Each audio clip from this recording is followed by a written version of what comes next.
everybody. Welcome to another week of Women in Public Safety podcast. This is the podcast where we discuss women who work in the front lines and within their communities, such as law enforcement, probation, parole, corrections, medic, social services, or human services.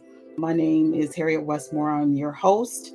And before we get started in today's episode, I want everybody to hit that like, share, and subscribe if you are watching me through YouTube, or if you are listening by audio on any of the podcast platforms such as Spotify, iHeartRadio, Apple Podcasts, please subscribe. All right, today's episode is going to be an interesting one, very controversial one, and a very important topic that occurs more than what we like to admit. I'm going to switch gears. I know I've been talking from a law enforcement standpoint because I am a state parole officer, but I want to talk about the prison and corrections. And what I'm going to be talking about is a number of inappropriate relationships that are going on within the prison systems, or maybe you won't be surprised. But let's just talk about it. Prison is supposed to rehabilitate, and I'm putting in air quotes for those who are listening, rehabilitate and ensure the safety of the public.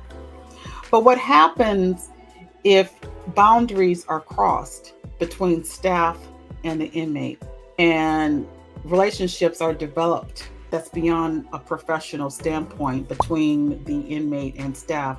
It's always, from my experience, I was a corrections officer on male prison, and I just always remember during the training of going through the academy, of being told that I don't care what position that you are, you can be a corrections officer, you can be a secretary, you can be the warden, you can be, whoever, a staff administrative assistant, you are a supervisor and you have custody and control over the inmate, and that's with any capacity. So let's talk about the dynamics of relationships and how it impacts the environment of the prison as a whole. I could tell you personally instances where colleagues have been fired and subsequently prosecuted for having inappropriate contact or establishing a relationship. I do have notes here, so if I'm looking down, referring back to notes. Why does it happen? There could be various reasons. The main reason is, and I'm going to speak from a female standpoint because I see it all the time, how female staff, whether they're officers, whether they are administrative assistants or whoever, can get caught up, so to speak, into relationships with inmates. And a lot of the factors are emotional vulnerability, a power dynamic, and a lot of times it's manipulation. What we have to realize is that inmates, they don't have anything else to do, right? Other than to sit, they're there 24/7. So they watch you. You may not think that they don't know what's going on. And to be frank, you would be naive to think that they don't know what's going on as far as what's going on in staff. They know more things than you do as far as what's administration and staff and some of the things that goes on within the prison. But because they don't have nothing else to do, they sit there and watch, and they can, a lot of inmates, a lot of them are streetwise. They come from the streets. So they know how to manipulate and see a vulnerable female staff. And I'm not saying that it can't happen in a male or female dominant prison, because you can flip that and you can see male staff having inappropriate relationships with female inmates. But I'm talking about, I'm going to take it from a female perspective, from female staff to male inmate.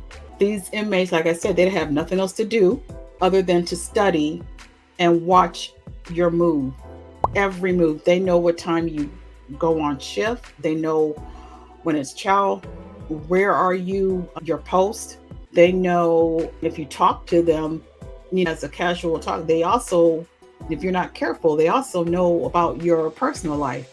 which is why you have to be very, very careful of maintaining professionalism when you talk to these inmates. And you have to establish your authority right from the beginning, because they can peg you right from the start. If you are a new officer, um, they'll scope you out right from the beginning. And if they see that you're easy, they will find that opening. And it could be a simple gesture, like talking about something that on TV, favorite foods and things like that, something that you would think is a casual conversation from the outside, but it's their way of getting in, and the relationship to become more of a personal relationship with you. And the flags where if you become too close to a particular inmate, and I've seen this, I can tell you firsthand, a lot of male inmates, once they have their target of who they are interested in, or person, female staff that they're interested in, you would notice this particular inmate will receive special favors. Especially, you have to be, I say personally, you have to be very careful when you run certain type of programs that are for the inmates, because that's another way of manipulation, because you might want this particular inmate to help you with the other inmates as far as programming, or if they are your favorite porter. A lot of inmates, they want to be your porter for your whole pod, meaning that they're the ones that make sure the pod is cleaned. They do run your errands and do little menial tasks, but to them, if you're locked up, those menial tasks is special privilege. And if you don't be careful and keep a boundary, keep a line, and just keep it as a, okay, you're here to do a job, do your task, and then that's it. There's nothing else, there's no relationship there. You don't have to be rude or anything, but you just have to let them know from the beginning that this is a professional staff relationship with you as an inmate, and there will not be any boundaries crossed. Because if you start crossing over into boundaries, if you allow them to cross over into your personal space or boundaries, then you're in a slope that you cannot come back from. One of the things I've seen new staff, which you understand, okay, they're new, but even though you're grilled during training of how to act, you're still vulnerable. And so I see new people who have came in and haven't been on the job long enough to get walked out because of appropriate relationship. But on the other hand, I've seen people who have been a staff member for years, and they never portray that they have a favorite person, a favorite inmate, that they have a relationship. So, I mean, it goes both ways. And, another factor to consider is, if you cross that boundary, if you establish a relationship, inappropriate relationship with this inmate will more than likely manipulate and blackmail you into doing things that you're not supposed to do, like bring contraband. And usually it's something like you can slip in a cell phone. He will get you to ultimately the main thing is slip in drugs. And in your mind that it's wrong and what you're doing is wrong, but you don't want to lose your job. And he's going to use that as a blackmail. I'm going to report you that you had that we're having an inappropriate relationship. So what do? Do you do it? Or a lot of times women or female staff are stuck in a way. You made the choice to just do what you have to do to keep your career. The consequences have been a mess, really bad. I've seen personally, I've known colleagues who have established a relationship with an inmate. She was a corrections officer, and she ended up getting pregnant by this inmate. I've seen another staff member who pretty much gave up her whole career for this inmate. Her marriage was went down the toilet, and she lost her family, her marriage, all the lifestyle that she had off of this particular inmate, and she has nothing. And see, what you have to remember as a staff member, as a staff, they don't have anything to lose. They're already locked up. It's going to come back on you as the staff, not on them. The worst that can happen to them is that they get ride out to another institution, or you just separate, and then you lose your job, you lose your career. You might be, and if it depends on how far you went into this relationship, actually having a sexual relationship, you may be prosecuted, because again, you are considered a staff that had custody and control over this particular person who is incarcerated. It was your responsibility as a supervising staff member to not cross that line. So they can come back and say that you can be charged with sexual harassment, even though it's a consensual thing, but you're the one that's going to lose your career, your livelihood, and your family, over for what? And, we as women, we have to keep that in mind. Are they worth you losing your job and career, your family? A lot of, not all the time, but a lot of, there are a lot of single female staff, and they know that. Again, they have nothing else better to do than to just sit, just watch you all day long. They know your habits, so they know that, hearing conversations between you and your colleagues, they sit there and listen, and they try to find a simple commonality to talk with you. They'll talk with you and talk about their life and what they're going through, and next thing you know, there's a connection there, because you say, well, I'm going through the same thing.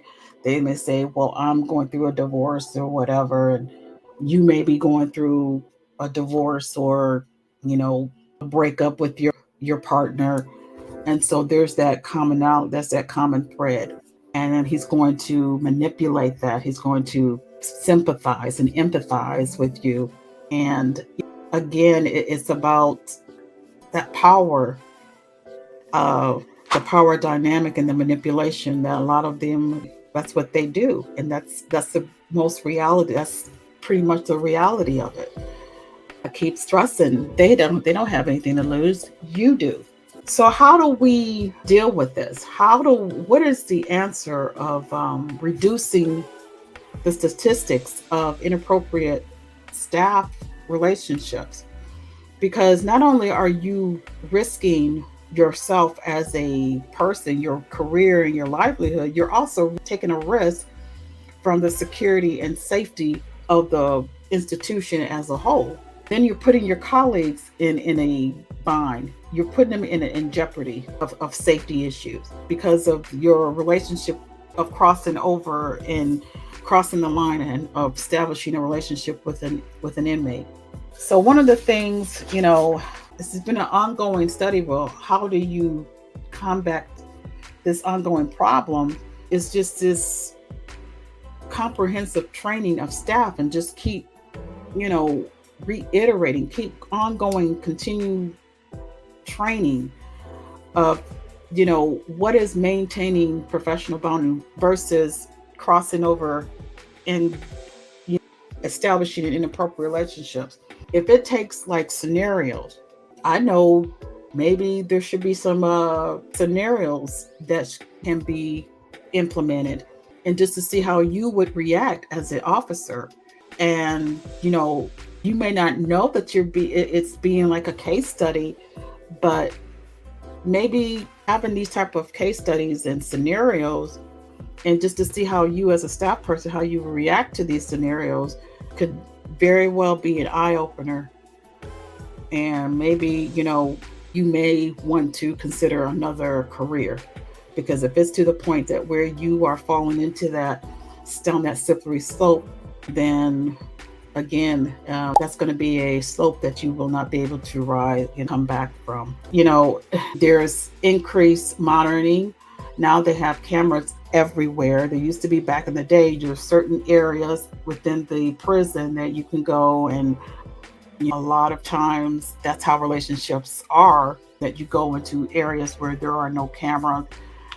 Now cameras are everywhere, rightfully so, because it's also a protection not only for you as a staff, but it's also a protection for everybody else.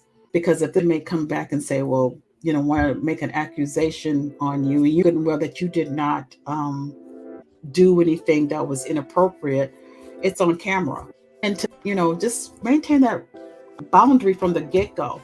You come in through the gate and establish that boundary, and do not allow them, as far as the inmates, to cross that line. If they do, there are going to be consequences. You've got to write them up, write them up. I don't care if it is frivolous. If he says something inappropriate, you check him. You got to check him right from the jump. Because if you don't, that's leading another door for them to keep going on and pushing the envelope to see how far they can go with you.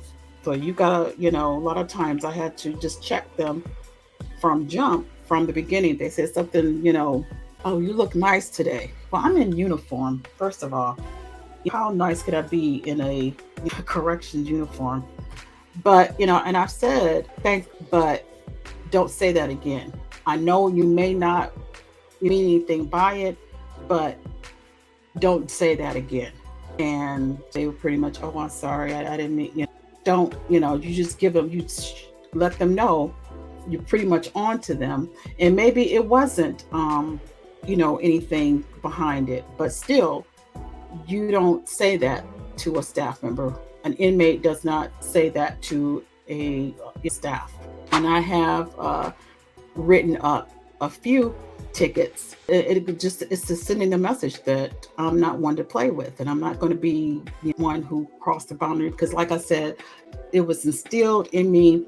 Do I want to lose my livelihood and my family over this, meaning an inmate who can't do anything for you because he's locked up? What kind of relationship can you have other than just know your boundaries and stay professional? I want to hear from you.